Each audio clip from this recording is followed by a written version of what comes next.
This isn't a how to run Boston story. This isn't a science of running story. This isn't even a you could do it too story. This is just my story. When we're consistent, we make progress. And when we make progress, we gain momentum. With momentum, consistency is met with less resistance.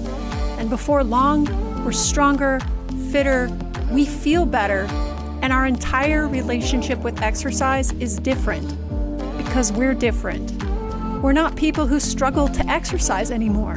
We're people who struggle to imagine our lives without it. I'm Laurel Beversdorf. I help people build strength and endurance in ways they can actually stick to. If you've ever wondered what to focus on, what to ignore, or how to make strength and cardio feel doable with the time, energy, and equipment you have, you're in the right place.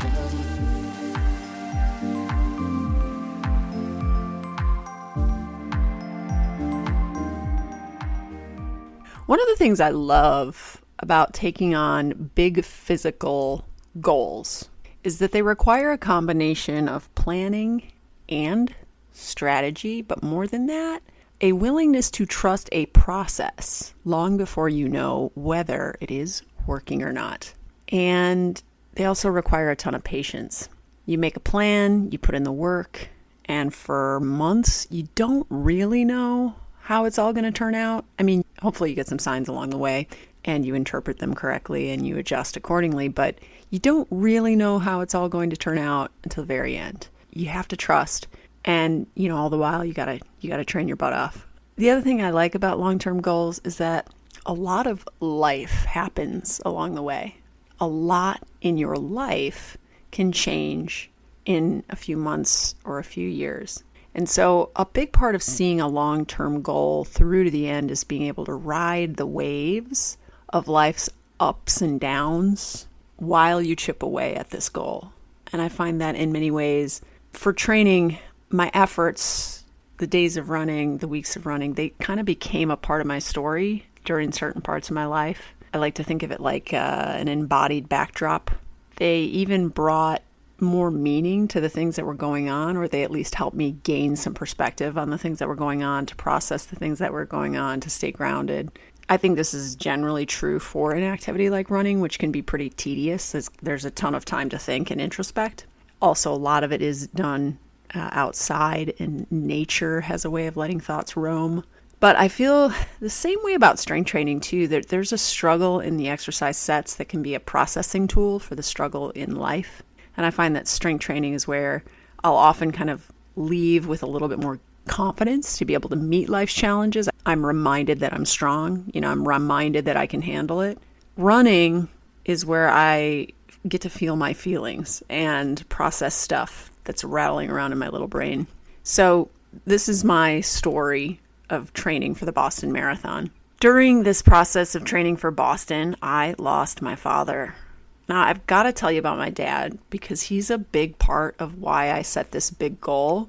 He's a big part of why I saw it through. So my dad spent his entire life around sport. He started off as an athlete himself, played basketball and golf, and then he started professionally as a physical education teacher before shifting to school administrator.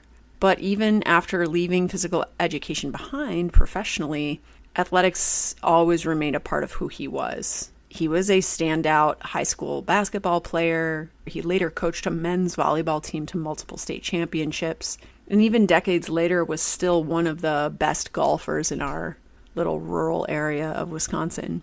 Watching him, I never got the impression that sport was something people aged out of. It was simply a part of life.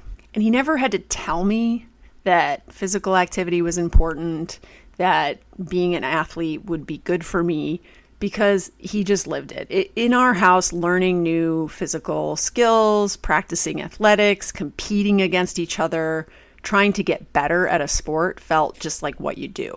My brothers were golfers. My brother Andy played football. My brother Matt was a quite accomplished golfer. I played volleyball, basketball, I ran track. And so looking back, I can see that so much of who I became, the discipline, that was sort of embedded in my physical upbringing to stick with difficult physical pursuits, the discomfort of physical challenge, the comfort with competition, the desire to keep mastering new things, that really came from my dad. My dad really instilled this love of sport in me. And because of him, I never saw athletic pursuits as temporary hobbies. They always really quickly became a part of my identity. And they eventually, obviously, led me to build a career around exercise and movement. I first became a yoga teacher, and then I became a strength coach and a run coach. And decades after high school, in my mid-40s, decided to train for and qualify for the Boston Marathon. And so I'm obviously coming to terms with his influence on me in this way. He was struggling, dealing with a lot of health issues that started to become worse and worse while training for Boston. And so while I hadn't lost him yet, I was starting to come to terms with the fact that he probably wasn't going to be around much longer, although I had no idea how much longer he would be around. So in this episode, I'm going to share the story of running the Boston Marathon this past April and some of what happened in my life along the way. I've probably never shared a more personal podcast in my life, but here it is. I'm going to take you back to the beginning. I'm going to take you back to why I decided to pursue running this race, the Boston Marathon, having never run a marathon before, how I trained to qualify for it, and then how I trained for Boston, and there were some differences there. And then, some of the life and death stuff that happened along the way. So first, Boston. Let's now talk about the Boston Marathon. As I said, I'm a big believer in big goals, big physical goals that are going to take a long time to realize. I'm also a big believer in goals that have a date on the calendar. And these big goals, by the way, can be any goal that feels big to you. So it could be a benchmark goal like train for and run my first race. It could be a performance goal of get a certain time in said race. It could be around strength training, do X amount of pull-ups by said date, or be able to squat or deadlift a certain amount of weight by said date. Choose a physical act, a physical accomplishment that feels big to you, but not unrealistic, and put a date on the calendar. I'm a big believer in that. And here's why. Because when you find a goal that is achievable and measurable, like you either did it or you didn't, right? Not like feel stronger and be healthier. Listen, I think those are great goals too, but they're a little too amorphous. I think a really clear objective, I did 10 pull-ups in a row, or I deadlifted my body weight or 2 times my body weight, or I ran my first 5K, right? These are you did it or you didn't type goals. Very objective, no question. You either did it or you didn't. And then put a date on the calendar. I think the reason I like the goal that's very objective, easy to measure, you did it or you didn't, right, is because it points you in a direction. It gives you a particular amount of, it gives you something that you are going to be working on. It kind of gives you the end so that you can work backwards from there and figure out, okay, how am I going to be able to deadlift twice my body weight or do 10 pull-ups in a row, right? Or run a 5K race. But it also, the amount of time when you put it on the calendar is what is going to create the container from which to backwards plan. And it's going to motivate your training. So you're going to feel like, oh, I better get to work. I better put in the time because it's coming up, right? And I love big physical goals with a date on the calendar because they organize and motivate our training, and they answer the question, what am I doing here and why? So instead of exercise becoming this activity that maybe feels like it's kind of tacked on, or it feels maybe a little directionless, or like, what are we doing here? I guess we're exercising, right? Hey, nothing wrong with that. But some of you listening might really find there to be like a relief to have a goal and a date, because now you actually have the container for some type of structure and some type of direction to be heading in. And all the while, right, as you're, checking these goals off your list, right, and then coming up with another one and working at that, you are contributing very positively to your health, to your well-being, but you're just doing it in this more structured way. So I set race goals, and then I kind of organize my life in some ways around those race goals. Like my strength training shifts to support those race goals. My obviously running shifts to support those race goals. But then, I might be more likely to take my sleep a little bit more seriously, to take my nutrition a little bit more seriously, to pass on, that second or third drink out with friends because otherwise the next morning's run is going to suck.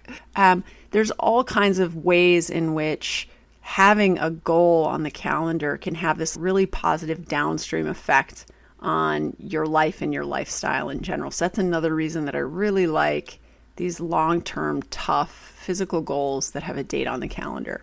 But ultimately, zooming out, it doesn't really matter to me as a non-elite recreational athlete in her mid-40s whether I actually, achieve the race time that I set out to achieve, or deadlift twice my body weight, or get the 10th pull-up.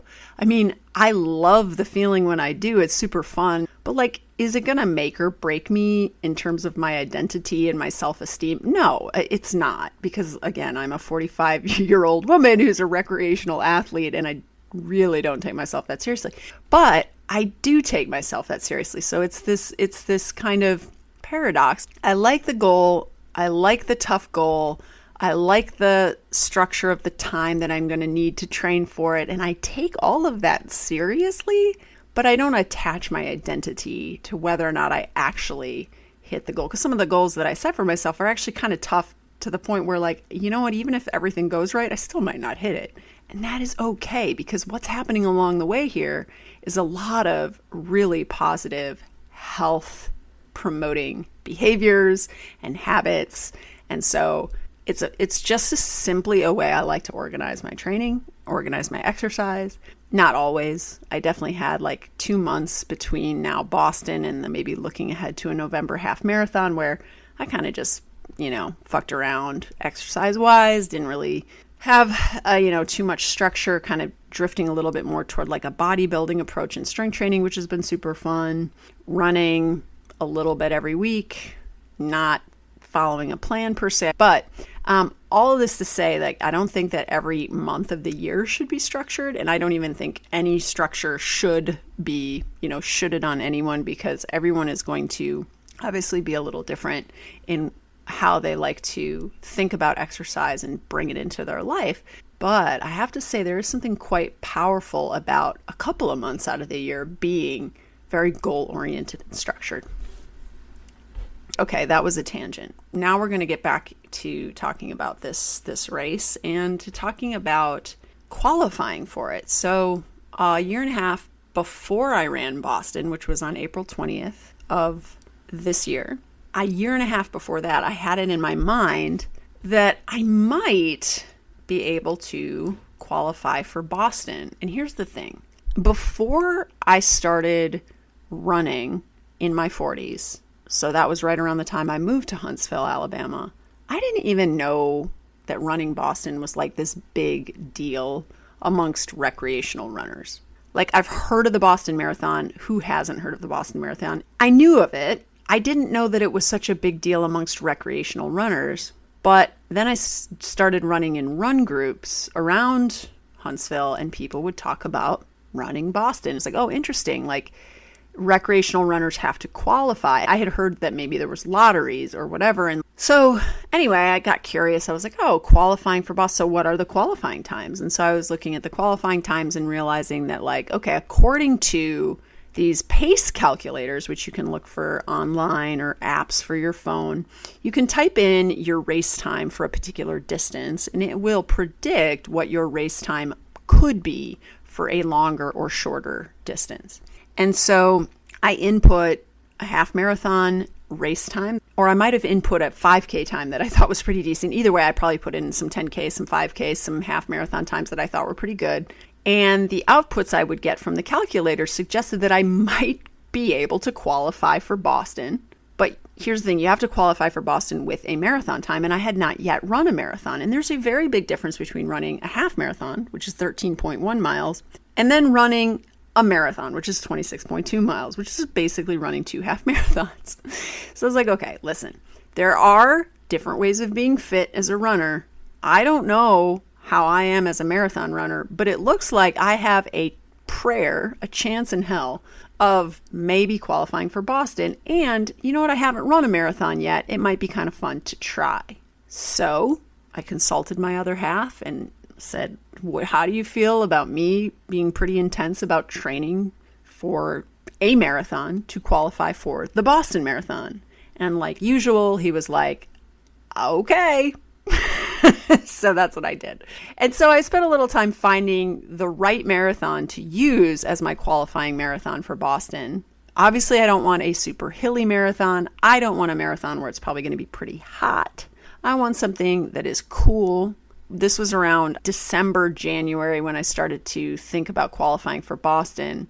I wanted something that was going to be like 4 months, 5 months out from that time because I needed 4 to 5 months to get ready. So anywhere in the south of the United States is immediately eliminated because it is real hot here starting in like late March into April, May. It's starting to get too warm for running a marathon. Ideal temperatures for a marathon, me personally, I like 40 degrees Fahrenheit, but anywhere from 40 to 60, I guess, is acceptable. 60 is way too hot for me. 40, 50, these are very good temperatures for running a race. So we started to look into the northern side of the United States, and we chose the Bayshore Marathon and decided to make a family trip out of it. Eliana's out of school about mid-May. This was going to be a Memorial Day weekend race. Seemed kind of perfect. There's lots of really beautiful stuff to see around Traverse City and the Upper Peninsula of Michigan, so we made kind of a family road trip out of it. It seemed perfect. So side note, I really like attaching a race to a family trip or to a vacation because what's interesting about racing, especially long distances like a half marathon or a marathon, is that there's this taper right before the race where you're not running as much. And then there's recovery on the back end after the race where you're probably not running at all or very, very little. And so you've basically cleared up a lot of time before and after the race where you're not exercising very much and you just be on vacation. So I like destination racing and tacking a vacation onto that. So I decided to apply for and got accepted into the Bayshore Marathon. It's a very popular marathon. About 5,000 runners run the Bayshore Marathon. It's along Lake Michigan. It's absolutely beautiful. Again, the temperatures are ideal. Usually in northern Michigan, even in late May, temperatures are around 40 to 50 degrees in the morning. So I'm signed up for the Bayshore Marathon. So I start training for this race. Now, did I hire a run coach? I did not. I had just actually gotten my run coach certification. So I was like, you know what? I'm going to put my knowledge to the test and I'm going to train myself. So in this run coach certification that I took with the RCAA, I was grouped up. It was all on Zoom over 2 days. So I was grouped up for a group activity with a run coach out of New York City and a bunch of other folks. We were writing a training plan for some avatar example runner as an exercise which is a pretty good exercise. And the run plan we are co-creating for this avatar runner is a marathon training plan. Okay. And so he's in my group and he's an experienced run coach in New York City. And he starts talking about how he heard from a coach at Nike that if you are able to run 16 miles at your goal marathon pace in a training run leading up to running a marathon, you have a very high probability of being able to run that pace for the marathon.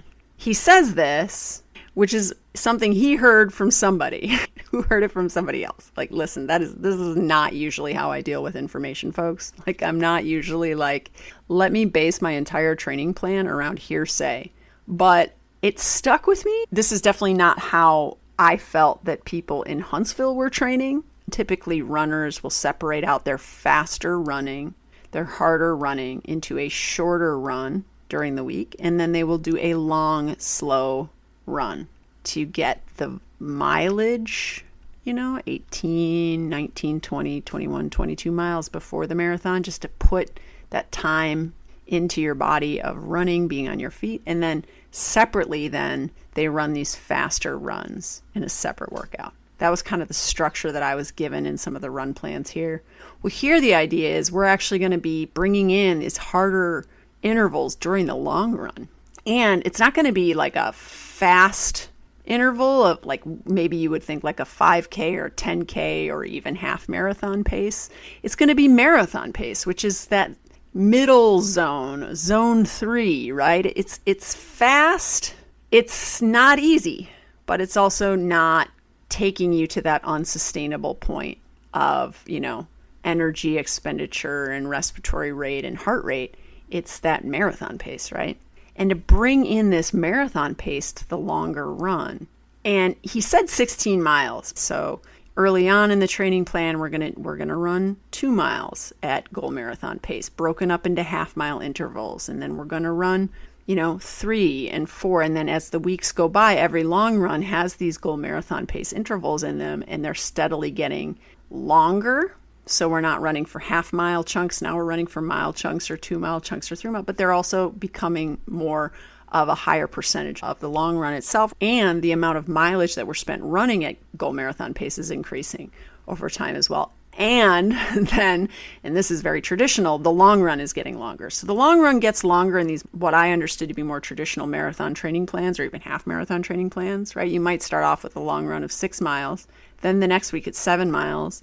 8 miles, then maybe it jumps up to, 10 miles, then it's 12 miles, then it's 14 miles. And it just starts getting like longer and longer and longer as the weeks tick by. Maybe there's some down weeks where it's shorter again, but then the next week it's right back up to an even higher mileage. And you work like that, building up your tolerance for running for long distances in the lead up to this longer race. Well, now what we're doing is we're doing that, plus we're adding in these goal marathon pace intervals. And I thought about it, and everything I understand about exercise sort of aligns with this approach.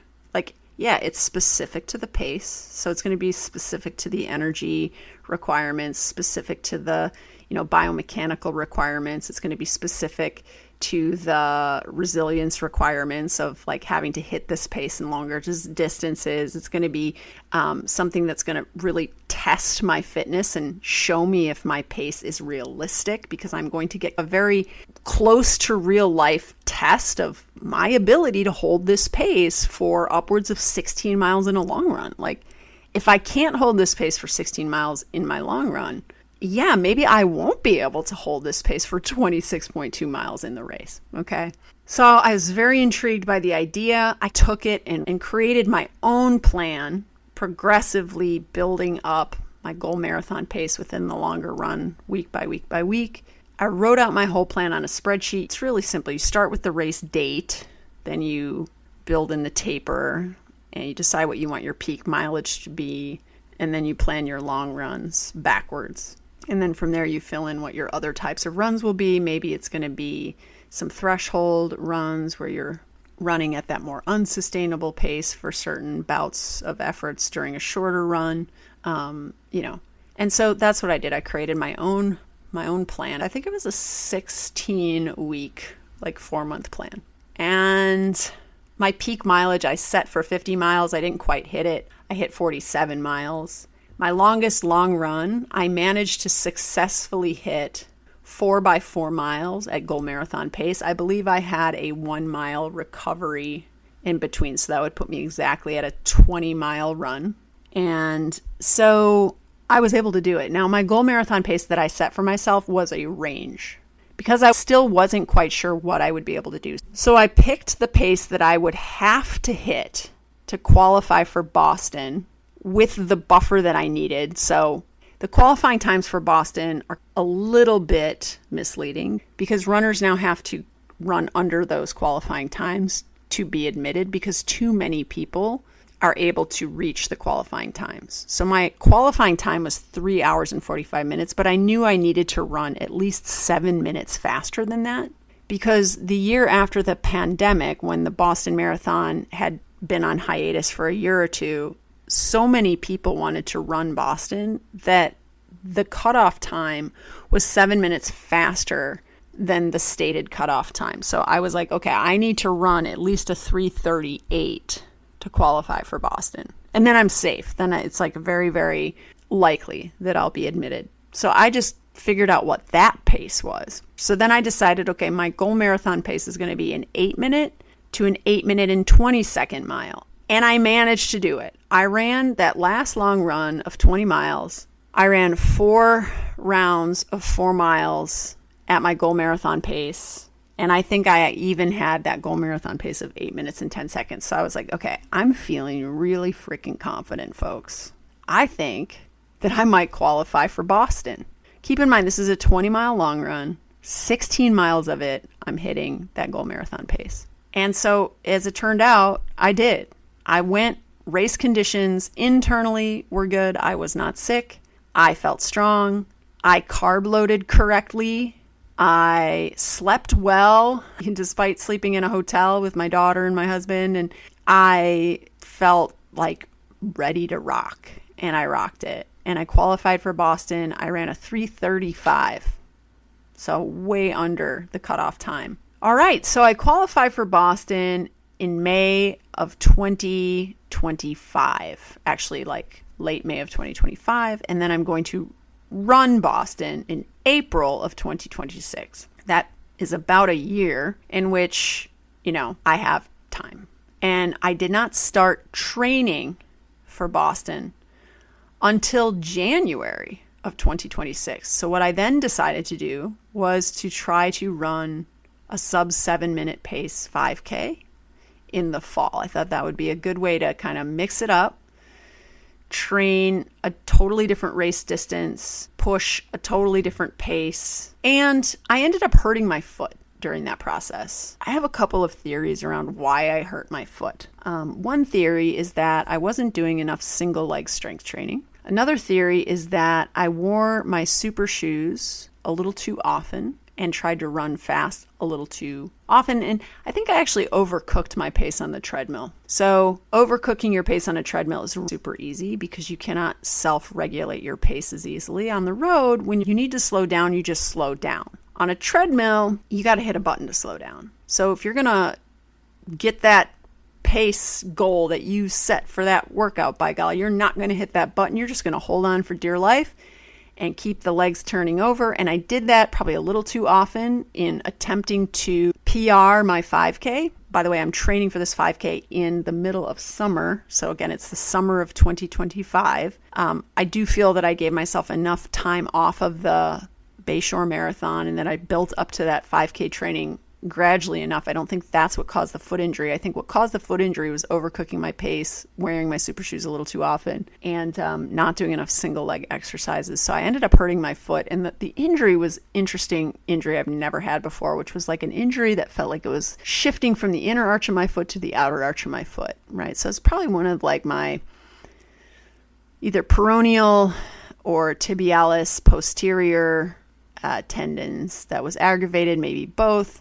I went to PT for a couple sessions. What I really wanted the physical therapist to do was rule out a stress fracture, which he did. And then, I fixed my training errors. I stopped wearing super shoes for a while. I stopped overcooking my pace on the treadmill. And in fact, I actually started running on the trails near my house super slowly and really adding a lot more variability to my foot movements and my ankle movements. I think that helped a lot. Trails will really slow you down effectively as well because there's so many hills and so many obstacles. But then I also added some single leg work to my strength training. I started doing single leg RDLs, lunges, step ups, and calf raises. So I've really made a point to continue to make sure that I have single leg work in my strength training. It took a long time for this foot injury to go away. And actually, when I started training for Boston, I was still dealing with it. And so, let's see, I officially full on injured my foot. By the way, I tried to PR that 5K on an injured foot. So I'm the kind of person who will overcook pace on a treadmill. I will train on an injured foot. I will try to PR a 5K on an injured foot. Trying to PR the 5K on my injured foot was the biggest mistake I made, right? So that's when I really went from like this is an annoying minor injury to this is an injury where I might have fractured a bone, or, I now need to go to PT because this is pretty bad. And so that was in early October. Okay, so then I'm dealing with this foot injury through November, December, and now it's January, and I want to start training for Boston because I need like 4 months to train for Boston before the taper. And my foot still hurts, but it's okay. I can run on it. But I want to be careful about how I run on it because we know now I'm starting this training plan in January and the mileage is only going to go up from there, right? So we might start at like 20 miles in January and then we're going to be hitting 50 miles somewhere at the end of March, okay? And I need to be very, very careful with my foot. So the PT, he wanted to strengthen my abductors a lot, but all the exercises he gave me for my abductors were like really easy. I was like, I don't think he works with athletes a lot, was my takeaway. But he ruled out the stress fracture, and I was like, okay. He gave me permission to run on the foot, which was also really important psychologically for me. I didn't want to do further damage. Obviously, I was also in contact with my friend Sarah Court, who is my other, I have another podcast and co-host with her, and she's a physical therapist, and she, obviously wasn't there to assess me, but was kind of saying, a lot of the same things around like, yes, run on it, but make sure that, you're using these signs and signals to guide your approach. And, the PT that I met in person was, giving me the same kind of coaching. Really, I like to think of it. And so I felt confident in starting to train to run Boston. But I knew I needed to take a different approach. I knew that I wasn't going to be able to just dive right into goal marathon pace running. I knew that I wasn't going to be able to do a lot of downhill running. And we're going to talk about the Boston race course. It's very hilly, so that was going to play a big role in my training plan. But what I could do is I could run uphill. Running uphill, it was not an Achilles injury because I've had those. This was more of a arch of the foot injury. Impact kind of bothered it, but uphill running did not, and uphill running will really decrease impact. So I decided to use the incline on my treadmill for my harder, shorter runs, what we might call threshold runs, although I didn't really achieve a threshold on these runs. But this was my ability to really train my aerobic system and to get my heart rate into those higher zones without the impact. So that was one approach. The other approach is I gradually increased in those early months of my training for Boston. I started to increase my mileage on the trails. So I was doing like 13-mile trail runs, which is pretty long to be on the trails because that's slow running on the trails. So those are a long time out on the trails running. And that was a great way to, again, train my feet in a variety of planes and movements and like lots of different ways that my feet had to conform to the rocks, to the trail. It was much softer running. That coupled with the harder incline treadmill running was like the bread and butter of my early Boston training, just to be able to manage increasing mileage on an injured foot. As the mileage ramped up and up and up, my foot injury resolved completely. I'm thrilled to report that I correctly trained on an injured foot in a way that allowed my foot to heal en route to prepping for Boston. So then my foot is healed. And now I start my goal marathon pace running in earnest. Now my goal marathon pace is a little faster than it was for Bayshore. I think that I set a somewhat realistic series of goals for Boston, so I'll share those with you now. I like a 3-goal approach for race goals. I like a very doable goal, one that I'm pretty confident I could hit, even if training doesn't go perfectly, even if race conditions aren't perfect, and maybe even internal race conditions aren't perfect, like how I feel, how my body is doing. External race conditions being like weather, outdoor conditions, and then training being like the 4 months leading up to it, right? So if these are just decent, I could hit this goal. So that first doable, not super ambitious goal was to simply qualify for Boston. Okay. Remember, I need to qualify with a 3:38 to be on the very, very safe side. Probably a 3:40 would do it. That's slower than what I ran for Bayshore. Now, it's still, possibly going to be hard to do at Boston because Boston Racecourse is not Bayshore. Here's where we could just briefly hint at the fact that Boston is a downhill race. It's a net downhill race, meaning you lose elevation. And it is also a very hilly race. The hills are there the entire time, but they actually become pretty large uphill ascents. But you're confronted with very large uphill ascents at mile 16. So the first 4 miles of Boston are pretty downhill.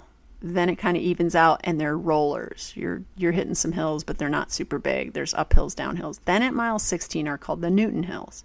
And there are 3 hills culminating in the biggest hill, which is called Heartbreak Hill. That's at mile 16. Okay. And it's after 4 miles in which you maybe out-kicked your downhill running coverage because of adrenaline and, start of race vibes. So knowing that Boston as a race course was a completely different race than Bayshore, which was pretty flat. Also, the weather in Boston can be kind of nuts. Like it can be 70 degrees and humid, or it could be sleeting.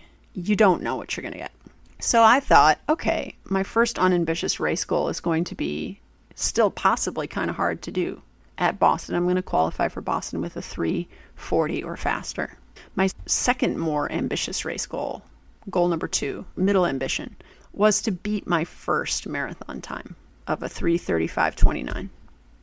So this means even though it's a very hilly race, even though race conditions could be pretty nasty, even though I am going to be hitting some big uphills at mile 16, I'm still going to try to beat my first marathon time.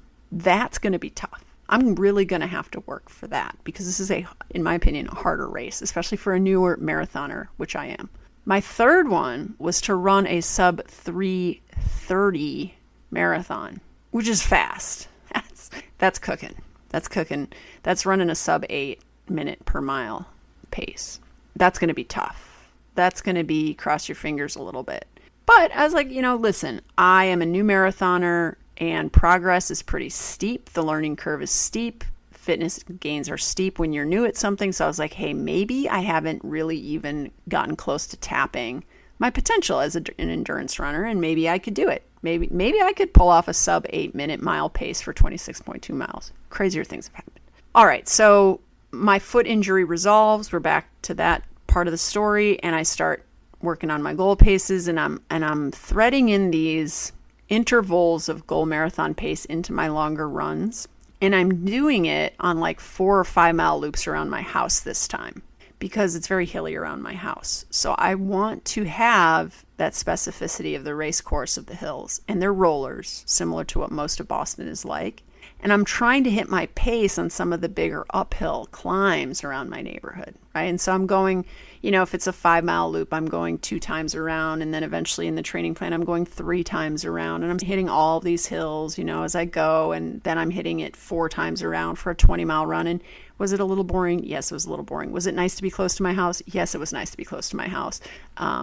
The other thing about Boston that I started to realize in these training runs is Boston, because of the Boston Marathon bombing, does not permit you to carry a camelback. So you are not able to carry water on your back that you can then sip through a straw, which is what I did for Bayshore. I'm a very thirsty runner. I drink quite a bit of water while I run. And so I had to work out my hydration strategy with a running belt and handhelds. And anyway, so I'm trying to work all that out. And it's probably going to be hotter where I'm training than it will be when I go run Boston. So Huntsville, Alabama in March can actually be kind of nasty on some days. Like the humidity can be quite high. The heat index can be quite high. And so I'm trying to train my hydration strategy while it is kind of hot out. So it was kind of nice to be close to my house where I kind of underestimated how much water I need on this training run. I'm just going to pop into my house and get a little bit more. So anyway, I am trying to hit these paces on the hills. At this point, my strategy is not to run 16 miles at goal marathon pace. My strategy, I think I worked up and I ran 12 or maybe 10. So quite a bit less at my goal marathon pace. My goal marathon pace is 7:45 to 8:05. So it's quite a bit faster. So I'm running like sub 8s because I'm going for that most ambitious goal, obviously. Because in my head, I'm like, if I train for the most ambitious goal, I'm definitely going to qualify for Boston and I'm going to beat my marathon time from Bayshore.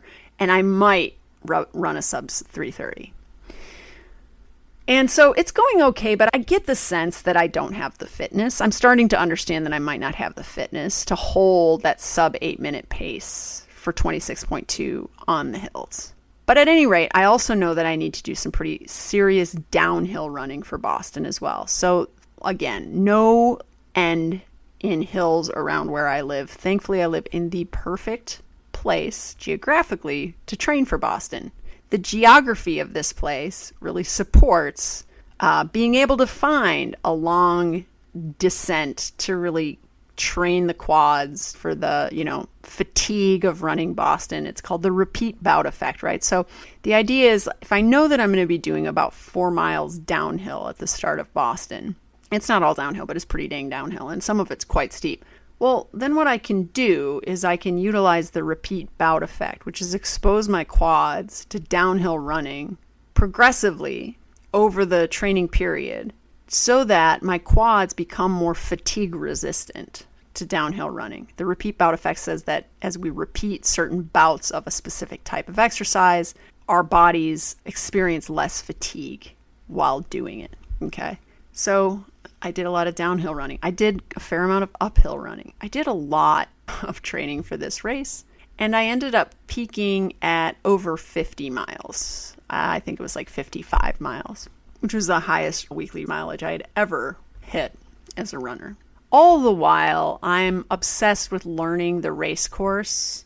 I listen to tons of podcast episodes from folks who ran Boston. I watched YouTube videos from run coaches and runners who'd run Boston several times. I looked at maps and elevation profiles. I wanted to understand from a psychological standpoint, but also from an exercise standpoint, like what this was going to entail in terms of elevation. I also did a lot of research ahead of time. Obviously, there's quite a bit of rigmarole around Boston, right? First, you have to qualify. Then you have to actually get to Boston. Then you have to have a place to stay.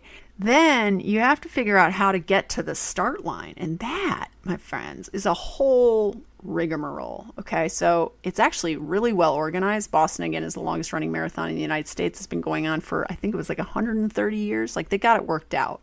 But I stayed in an Airbnb with some friends, which I will be telling you about soon. But we stayed in an Airbnb fairly close to where you board the buses to then ride out to Athletes Village, which is where the race begins. And so the buses drive you out 26.2 miles away from the start line. And then you run 26.2 miles into Boston, turning onto Boylston Street and finishing. And so it's a point-to-point race. So they got to take 10,000 runners out to Athletes Village. They had hundreds of porta potties, shelter, water, right? We're all bussed out there. And we leave in different waves. So they start with the elites, and the elites leave at like 9 a.m., which is late in the morning to start a race for anyone. And then I left at 11 a.m. with my age group, okay? And we're standing around, right, waiting to go. I got in line for the porta potty, got to the porta potty, then went right back and got in line again at the porta potty and went all the way through line again. And it was time to walk to the start line.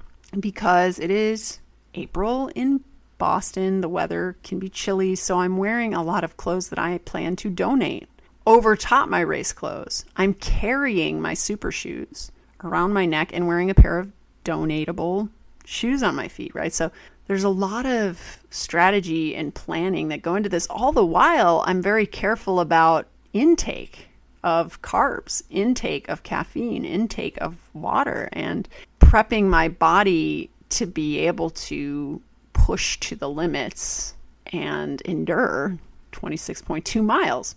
And so I'm studying up on all this in the lead up to the race because I actually basically need to create a pretty detailed schedule and game plan for race day just to get to the start line. Then there's the race course itself and the elevation loss and gain and the pacing strategies and all that. And what I kept hearing over and over and over again is that Boston collects. You're going to start too fast. If you're new to Boston, if you're a newer runner, especially that's me in both cases, right? You're going to start running too fast. You're going to go downhill too fast. Then you're going to get to the Newton Hills at mile 16 and your legs are going to be fried. So, I'm hearing all this and I'm like, yep, I believe it. Sounds like a tough race. I'm going to do my best. I'm excited. Now, all the time that this is happening, my dad, his health is not doing great. He had started following my running journey when I ran my first trail race, which was back in 2022, I believe. And he actually happened to be in town to see it. I'd kept him updated on all my, subsequent races, and he came to Huntsville for a couple of them, happened to be in Huntsville while I was running them. And so he was really up on my running journey, and then he found out I qualified for Boston. He got really interested in the Boston Marathon and what that meant, and he was very proud of me. And as it turns out, his 81st birthday was going to be on the Boston Marathon. So initially, when his health was a little better, it was still pretty tenuous. He thought he might even come to Boston with my stepmom. And to me at the time, that sounded like it would be really tough, but okay, maybe you can do it. And then as his health deteriorated further, he was going to watch it on TV. But at any rate, he was very excited, very proud of me. And it made this whole thing feel even more special, right? My dad, who was such a huge influence on me and my own personal sense of embodiment and athleticism and love of physical activity and exercise, was excited for me to run Boston on his birthday. Pretty sweet. But again, the months went by, his health deteriorated. He was suffering from a number of chronic diseases, and it eventually became very clear that he probably didn't have that much time left. And this all culminated in him actually suffering a pretty severe stroke the day before my longest long run. He later then died on April 3rd, which was Good Friday, and that was about 2.5 weeks before the marathon. I'm really grateful that Nathan, Eliana, and I were able to go home and spend time with him before he died, and also very close to the race. When he was still living in his house, we got to talk a little bit about the race, and I don't think either of us realized it would probably be the last time we discussed it. So as I'm peaking in mileage and prepping, my father is dying, and eventually we lose him. And this is where everything just kind of started to feel like way too much. I had worked all this time, I'd put all this time and energy into this race, and it definitely wasn't my focus anymore. And I also happened to be taking classes for my master's degree, coaching my daughter's softball team, and obviously working as, my regular personal training job and podcast hosting job and all that stuff. And all of them, except for losing my father, were actually really positive things in my life that I had going for me. But my dad is dying. These were all things that I had deliberately chosen to do because they were really important to me and mattered to me. But you know how when you lose somebody or something terrible happens, you kind of want your life to stop or just freeze so that you can just have a moment to feel sad. And I just didn't feel like I had that. I didn't feel like I had that time. I wish there was somebody I could call to sub in for my life. Hey, I need a sub in for all these commitments and obligations. Could someone please come and do this training for my marathon for me? Could someone coach my daughter's softball for me? Could someone take these master's degree classes for me? But I didn't have a sub. I had to keep chipping away at everything, and I did. And I'm processing the loss of my father the best I can. And then about a week before the race, a little bit more than a week before, Eliana got sick. She got the stomach flu about a week before the race. That's right. A week before I'm going to run the Boston Marathon, my daughter gets a stomach bug. Okay, so, if you're a parent, you probably know exactly what happens next. You immediately start doing that incubation period math. Okay, she's sick, I'm not sick yet. How long was I exposed? How long before symptoms for me show up? Have I managed to beat it? if I haven't gotten it, in a certain number of days, am I in the clear? And at first I was optimistic because it looked like I wasn't getting it. Maybe I got lucky. Maybe I was particularly good about hand washing.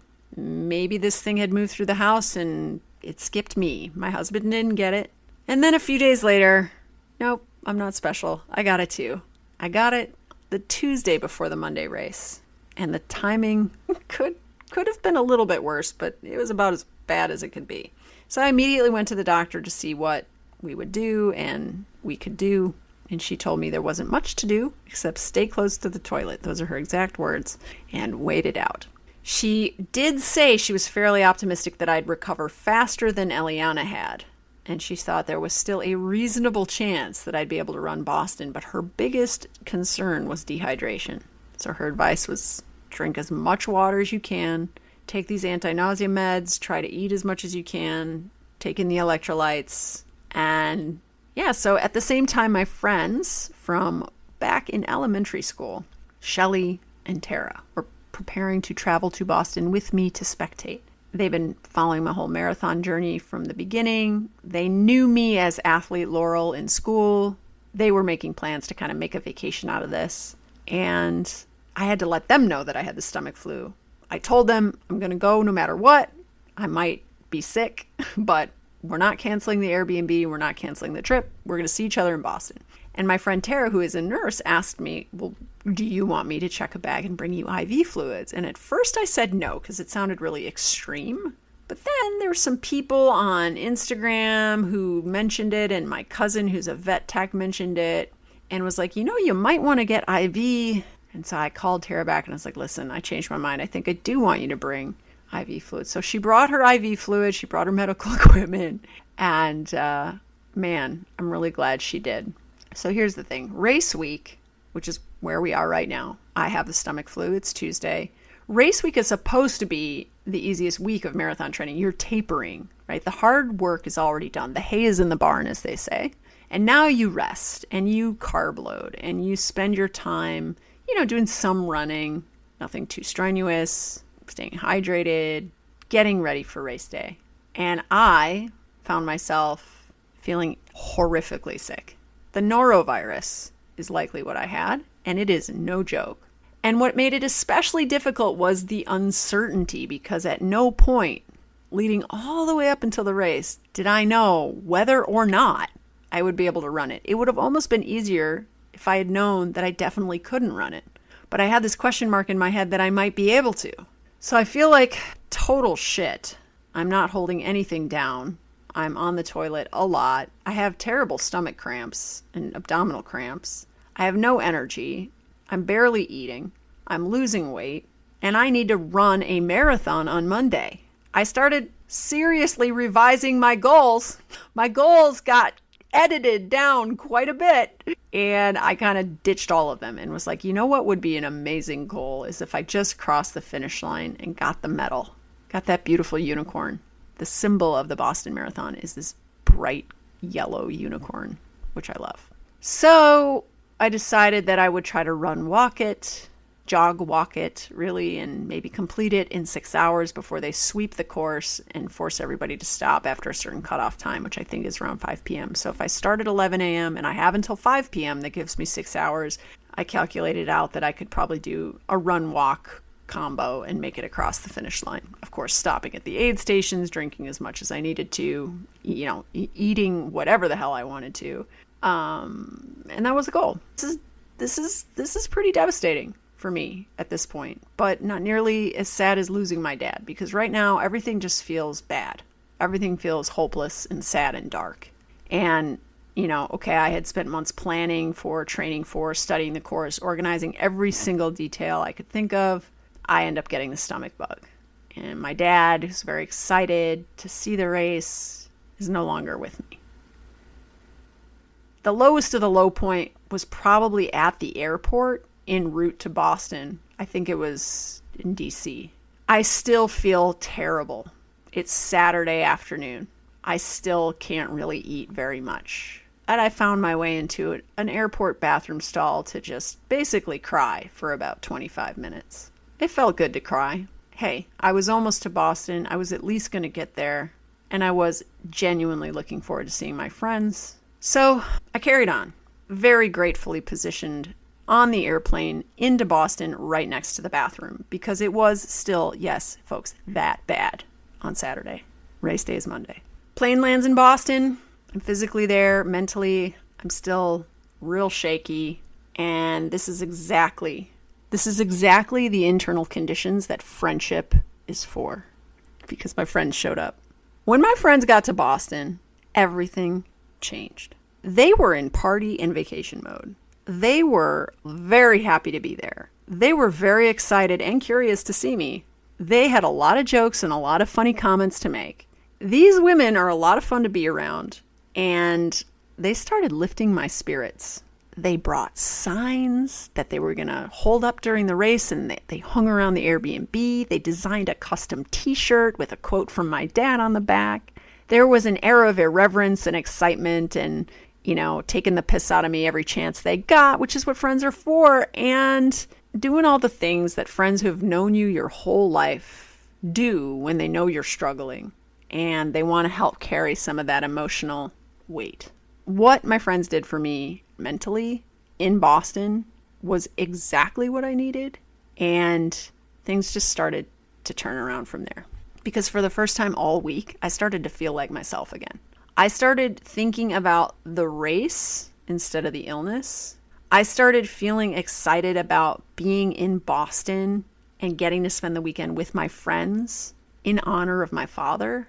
I started to appreciate the possibility of actually running the marathon because I started to feel a little bit better. Saturday night, that's the night of the day I arrived. Remember that afternoon I had been crying in an airport stall. I had been using the airplane bathroom a few too many times for the passengers to not wonder about me. That night, we went to an Italian restaurant near our Airbnb, and I ordered a plate of gnocchi. And that probably doesn't sound significant, but after spending most of the week and barely eating, that plate of gnocchi got to my table, and it looked and smelled and tasted amazing. I had spent an entire week thinking food was disgusting. And I ate the entire plate of gnocchi, and I felt like, holy shit, I might be back. This was my first real meal in 5 days. So I ate my first real carb-heavy meal Saturday night. Sunday morning, we wake up to bagels delivered to us from Sarah Court. Many of you know I co-host the Movement Logic podcast with Sarah. More carb loading. We go to Packet Pickup, which is about a mile walk from our Airbnb, to get my race bib and to get all the merch and the stuff. We see the finish line. The music is pumping. People are excited. There's thousands of runners there getting ready to race. It's rainy, but the weather forecast for race day is perfect. We're going to see fairly clear skies, 40 to 50 degree racing weather that is perfect, and a tailwind of 9 miles an hour. This is a point-to-point race in which you will be blown forward by the wind. You cannot ask for better conditions. So race morning comes around. The anxiety I'd been carrying for most of the week has started to fully fade and drain out of me. Perfect weather, 9 mile an hour tailwind. My stomach is cooperating. Tara administered that IV fluid to me on Saturday. I am hydrated. She also successfully convinces me of yet another crucial idea, which is to take Imodium. Again, I resisted, didn't want to do it. She's like, okay. And I was like, yeah, I better do it. And so I took some Imodium. And I have to tell you, I'm only going to say this once. Mile 22, I was really grateful I had taken that Imodium. Moving on. So now there wasn't much left to do, right? It's race morning. I'm up. I'm carbing it up. I'm caffeinating it up. I'm hydrating it up. I got to get on this bus at 8 a.m. to start the race at 11. This is a serious rigmarole leading up to the start line. I got my bib placing me in wave 5, corral 2. Corral 2 just means my qualifying time was toward the faster end of the wave, so I was positioned relatively close to the front. So I get on the bus, I ride out to Athletes Village, I make a friend. Her name is Sharon. She's in my age group. We stand in line for the porta potty together. She is a 3-time Boston Marathon runner, I believe. She's done a lot of the world majors. She shows me the ropes. We, walk to our respective corrals together. So finally I'm at the start line. It's minutes before they're going to blow the gun and we're going to start running. And I'm surrounded by thousands of runners who had all qualified for this race. I'm thinking about my dad, thinking about my family back home who's on text message with me. I have my phone with me. I'm thinking about everything that had to happen to get here. And I just felt so happy. I felt so calm. I wasn't sure how I was going to do. I wasn't sure if I was going to reach my goals or not. I knew I was going to finish, though. I knew that I was well enough to finish this race. And I even kind of suspected that I would run it fairly quickly. Keep in mind, the entire week leading up to this race, I ran 0 miles. The most amount of physical activity I had leading up to this race in the week was walking to Packet Pickup the day before. I really wasn't exactly sure how I was doing, but I felt like I could run. I wasn't really thinking about my paces anymore. I wasn't really thinking about my fueling plan, although I had it written on my arm. I wasn't worried. I was just ready. And I remember looking around at all the other runners as we're taking our clothes off, walking to the start line, dumping my sweatpants there and dumping my shoes there to be donated, and how a lot of them looked a lot older than me. Some of them looked like they were in their 60s, 70s. I talked to a man who was in his 70s who was running Boston for like the 9th time. And for me, the dominant feeling was just still curiosity. How is this going to end, Remember what I told you about trusting the process and long-term goals? I still didn't know, I still had to kind of trust.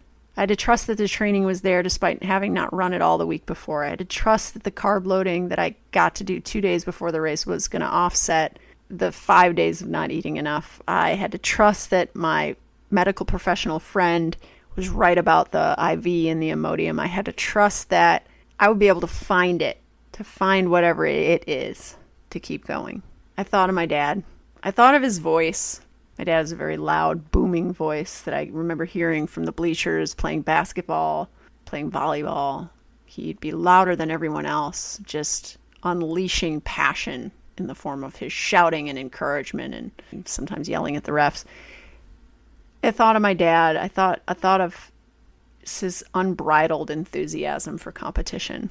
I sent a few text messages to my family. I still didn't know what was going to happen.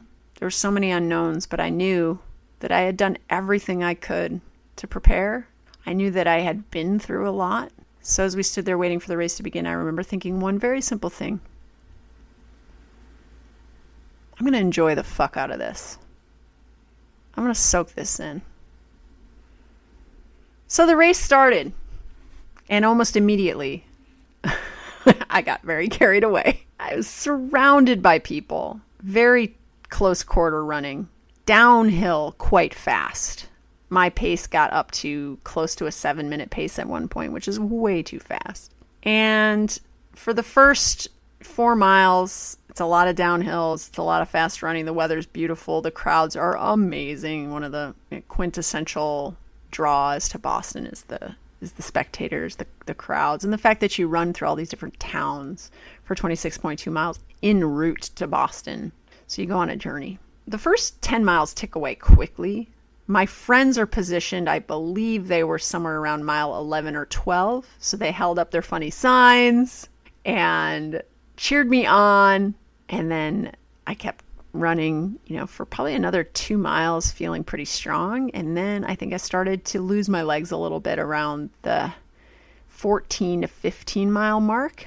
Started to feel like my pace was starting to slow down despite trying to keep my foot on the accelerator. And I knew that I was about to meet the hills. I fueled exactly on target. I did end up following my fueling plan. But the one thing that I started to notice was that I did feel like I didn't have enough water. I had put fuel in my water, so I was fueling and hydrating simultaneously. When my water was gone, I started swinging by the aid stations and just getting plain water because I started to suspect that I might have intook too much salt in the fuel and that I was a little bit actually underhydrated and over electrolyted because some of this fuel, which has the carbs, also has a little salt in it. And I I'm a thirsty runner, right? So I didn't have enough water. So I had to hit these aid stations, which can slow you down. And it's very frustrating because you get these little, tiny Dixie cups that half of it gets spilled on you while you're running, right? 8-minute miles, trying to retrieve that from someone's hand and get it into your mouth before it all spills everywhere is a skill in and of itself. But I start hitting every single aid station because I'm pretty sure that I don't have enough water to get me to the finish line. And then the hills start. And this is where I really lost my legs, as they say.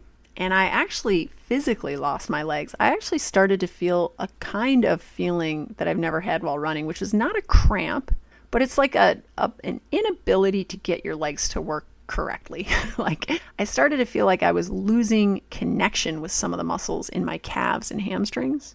And I started to, for the first time ever, use mantra in my running, which I never have been a mantra type person, but I started to use mantra in my running. I remember probably around mile 15, I started saying, hold this pace, hold this pace, hold this pace. Eventually it became, I can do it. I can do it. Of course, I started to think that I couldn't do it, right? And then I started to feel myself kind of losing, and I started to say, fight, fight, fight. This is probably around mile, 17, 18. I get past the hills, and now I've still got 8 miles to go, and I've got that biggest hill at mile 20 to get past. I get up to the top of Heartbreak Hill. Heartbreak Hill is actually at mile 22, so I've got 4 more miles to go, which seems like an eternity because my legs are gone. Now it's more downhill than uphill, but even just holding an 8.5-minute pace feels hard. So I'm way, way over my pace goal. And my hamstrings and calves start to cut out. The final 2 miles, the crowds are going crazy. This is where the crowds are at their best. I mean, the streets are lined with people screaming and that, tin cowbell sound, and people, know at this stage that they're almost there. And so there's a lot of emotion, and you also see some people struggling like me. I was. And my last mantra was pick up your feet, because my feet literally stopped being cooperative. I started tripping. I kind of envisioned myself as one of those runners that you see at the finish line who is like falling, who can't stay on their feet, who even crumbles, who like people have to scoop up under their armpits and run them to the finish line. Like I was like that's going to be me. Pick up your feet was my mantra that took me through that last final stretch on Boylston Street. And I could see the clock at the finish line, and I said, holy shit, I might not beat my first marathon time if I don't run a little faster. So at that point, I knew, based on my watch and on this clock, that I could probably beat my first marathon time. Remember, that was my second most ambitious goal. So I had to step it up. I had to find my feet. I cranked it up a notch higher, ran as fast as I possibly physiologically could, and made it. I squeaked in 15 seconds faster than my first marathon time. And when I crossed the finish line, I stopped running immediately and was like, thank God, because that was torture. And the last 4 miles were indeed torture. And a volunteer came up to me, and he looked at me and he said, are you okay? And I said, I don't think so. And so he got me a wheelchair, and I sat down in it, and a nice person wheeled me to the medical tent. I sat in the medical tent for a while, got some care from the professionals in there, and then headed out to find my friends. We went and had a celebratory dinner, and it was absolutely wonderful. Walking was very difficult for the next 2 days, but I had a massive sense of accomplishment and relief that it was over, that I'd come to do what I wanted to do, that I had done it the best way I possibly could with the best people with me. And I think my dad would have been really proud. Something I've thought about a lot since running Boston, because it's something I think about, is did I race it as well as I could have? Was there room for improvement? And the obvious answer is, absolutely there was. I definitely went out too fast. I should not have gone out so fast, but it felt really good too. And that really at that point was all that mattered to me. I had a lot of fun running that race up until about mile 16. So I have no regrets. But if I were to run Boston again, I would hold back on my pace a little bit. I'm not entirely convinced I should have slowed down much more, though, because it frankly is a lot harder to run faster uphill than it is to run faster downhill, and sometimes you can bank a little time on the front end. It doesn't have to be a negative split for every marathon. A negative split is when you run the first half of your marathon a little slower than the second half. Ideally, you want to shoot for a negative split, but for a race course like Boston, that's not necessarily the best strategy. I think what Boston taught me is that I probably did not do enough long duration running that ended in goal marathon pace uphill efforts, which is the specifics of Boston. If I were to go back and train for Boston again, which I hope to have the opportunity to choose someday, I would front load my long run with rollers, making sure to hit the downhills kind of aggressively to fatigue my legs in a way that would be similar or replicate the fatigue of Boston. And then at the end of that long run, I would try to hit some percentage of my goal marathon pace for some amount of miles, ideally maybe 3 or 4, on some pretty decent uphill climbs. And that's pretty much how this works. Trial and error, live and learn. My next marathon will not be Boston. Even though I qualified for it, I'm not going to use that qualifying time for the next Boston. I think I might try to run Chicago in 2027.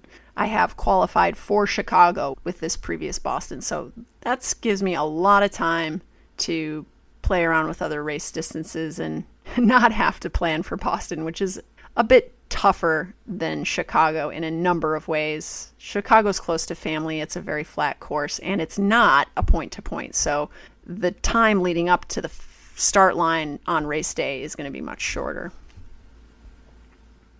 My final reflection, as I think back on this entire experience of setting this very difficult physical challenge for myself, is that what stands out to me about the entire process is how meaningful it all was, not despite everything that happened in my life, but because of everything that happened in my life. That I am overwhelmed with gratitude for having the opportunity and the means to do something like go to Boston and run the Boston Marathon, to be able to train to run the Boston Marathon, to have a partner, a life partner, thank you, Nathan, who supports me to be able to do that. To have friends, like the kind of friends I have who show up and bring the sunshine when I am down in the dumps and can lift me out of that and just show me a good time and remind me of what joy and good fun is. And my dad, thinking back to growing up with a dad like mine and the values he instilled around exercise and athletic mastery. Whether I realized it or not, the race goals were all secondary to this experience and these discoveries. But the goal was necessary to have the experience, because no one accidentally runs a marathon. No one accidentally runs Boston. Thank you for joining me on the Practical Fitness Podcast. Thanks for sticking with me if you made it this far. If you like this episode and you like any of the episodes on this podcast, please give me a rating, give me a review. And I will be back in your ear soon. In the meantime,